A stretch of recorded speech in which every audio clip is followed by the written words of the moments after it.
गोरखपुर के कोतवाली police थाना क्षेत्र से एक सनसनीखेज खबर सामने आई है, जहां एक मामूली विवाद ने खूनी रूप ले लिया। पुलिस से मिली जानकारी के अनुसार मृतक सूरज शंकर मेश्राम विसावा आश्रम के पास साफ सफाई का काम करते थे और भिक्षा मांगकर अपना जीवन यापन करते थे। आरोपी देवराज यादव भी इसी जगह पर भिक्षा मांगा करता था। घटना के दिन मामूली बात को लेकर दोनों के बीच झगड़ा हुआ। यह झगड़ा इतना बढ़ गया कि आरोपी देवराज ने सूरज मेश्राम के सिर पर झाड़ू मारने के लिए रखे लोहे के डंडे से वार कर दिया।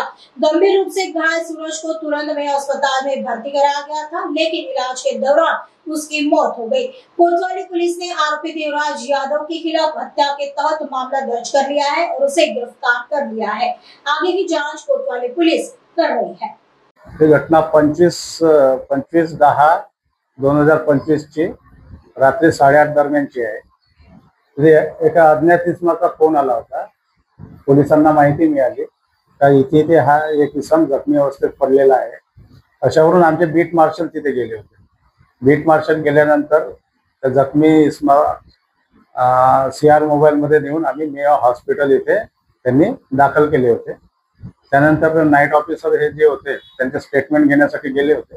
तो अनकॉन्शियस होता, त्याच्यामुळे ते काही बयान काही त्याचे नोंदवता आलं नाही। तर त्याच्यावर 3-4 दिवस उपचार सुरू होता आणि दिनांक 31 तारखेला उपचारादरम्यान त्याचा मृत्यू आल्यामुळे पोलीस दवाखान्यामधून आम्हाला ते पत्र प्राप्त झाले।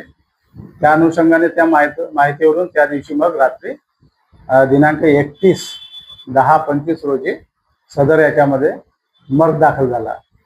48/25 सदर मर्गचा तपास API बोईने हे करत होते। त्यांनी त्या मर्ग मध्ये चौकशी केली। चौकशी घटनास्थळावर जाऊन तिथल्या लोकांचे स्टेटमेंट वगैरे घेतले। तर त्यातील सिक्युरिटी गार्ड होता, यानेच फोन केल्याचं त्यावेळेस सांगितले होते आणि समोर एक कायनेटिकचं हे आहे ऑटोमोबाईल, त्यांनी सुद्धा पाहिलेली होती ही घटना। तर त्यावरून चौकशीवरून हे निष्पन्न झाले का त्याच्यातील जो आरोपी होता देवराज भजनलाल यादव, हे दोघं पण म्हणजे ते बेवारस तिथे राहायचे, तिथेच झोपायचे, रात्री सोबत दारू वगैरे प्यायचे। तर विचारपुसी दरम्यान असं समजलं तर ते जे विसावा दहणघाट येथील विसावा आहे, जे ओटे आहे, तिथे ते झोपायचे।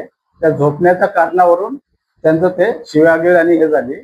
तर त्यांनी तो आपला झाडूच्या मागचे लोखंडी दंड असतो, त्यांनी त्याच्यावर डोक्यावर मारले आणि त्याच्यातच मग उपचारादरम्यान त्याचा मृत्यू झालेला आहे। मग चौकशीवरून मग 4 तारखेला काल रात्री त्याच्यामध्ये वरिष्ठांशी बोलून 302 आपला BNS 103 याप्रमाणे गुन्हा दाखल करण्यात आला आणि सदरचा तपास मला मिळाला। मी पोलीस निरीक्षक फरकाळे, गुन्हे कोतवाली, सदर याच्यावरून माझा तपास सुरू झाला। तपासाच्या अनुषंगाने आज सकाळी आरोपीला तपासकामी बाहेर काढण्यात आले। त्याचे रितसर सविस्तर बयान घेण्यात आले, घटनेचे कारण जाणून घेण्यात आले, पंचासमक्ष त्याचे कपडे जप्त करण्यात आले आणि त्याचं रक्त वगैरे वैद्यकीय तपासणीकरिता पाठवण्यात आलं आणि पुढीलचा तपास सुरू आहे। कुठल्या वरिष्ठ अधिकाऱ्यांच्या मार्गदर्शनाखाली कारवाई करण्यात आलेली आहे? बरोबर आहे। आमचे वरिष्ठ पोलीस निरीक्षक रितेश अय्यर साहेब यांच्या मार्गदर्शनाखाली ACP मोरे मॅडम यांना पण माहिती देण्यात आली आहे, DCP साहेब यांनाही माहिती देण्यात आली।